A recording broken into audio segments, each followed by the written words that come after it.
This is 3 Minute Myths, the Football Whispers attempt to find the biggest misconceptions in football. We're going from ground to ground using our unique data to find a set of fans just that little bit disconnected from reality.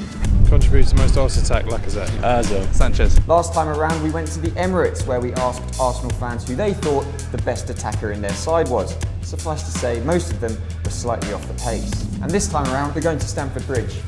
Start the clock. Alvaro Morata has come in for some criticism from Chelsea fans this season after some high-profile misses. Alvaro Morata is in and has placed it wide. And when you glance at the likes of Harry Kane, Causing trouble. That's an absolute delight from Harry Kane. And Sergio Aguero,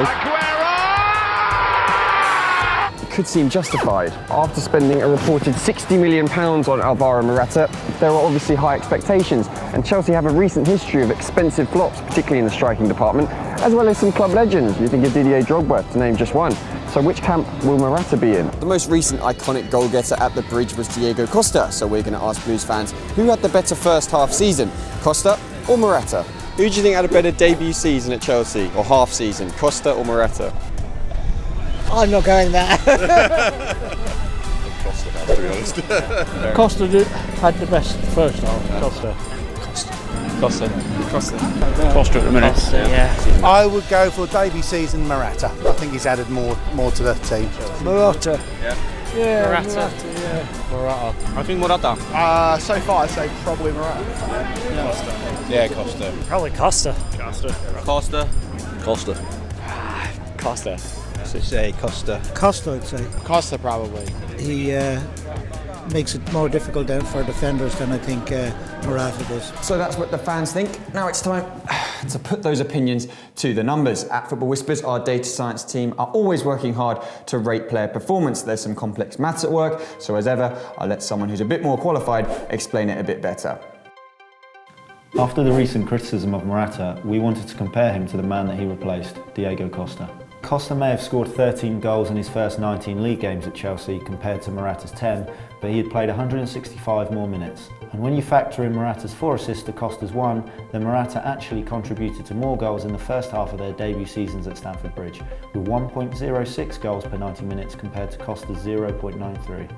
It's also worth noting that in the 2014-15 season, Chelsea had scored 9 more goals at the halfway stage and were top of the table.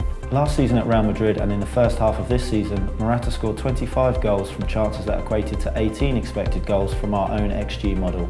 So to state that Morata is a poor finisher would be unfair on the Spaniard. He is again overperforming with his head, with 6 goals for Real Madrid last season and 6 more in the first half of this season, despite the XG on those chances being little above 3. His solitary left-footed goal for Real Madrid and again for Chelsea is below his XG for left-footed chances, but it's on his right foot where you'll see the most change this season. In the last campaign, he scored twice as many goals as might have been expected from an average finisher, whereas this season he has scored only 3 goals from around 5 expected goals. Based on the data from the last 18 months, there's no reason why Morata can't go on to have as big an impact at Chelsea as Diego Costa. So that's what the data says. Despite coming under some considerable criticism so far this season, Alvaro Morata has not been tangibly worse than Diego Costa was in his debut season at Stamford Bridge. So, like Arsenal fans at the Emirates, Chelsea fans have been slightly wide of the mark on this one, according to the data that is. Is there another set of fans who cling to pure fiction? Is there another myth that needs putting to the numbers? Which ground should we go to next in our search for football's biggest misconceptions? Let us know in the comments below on Facebook or on Twitter. But in the meantime, this has been 3 Minute Myths, delusions debunked in 180 seconds.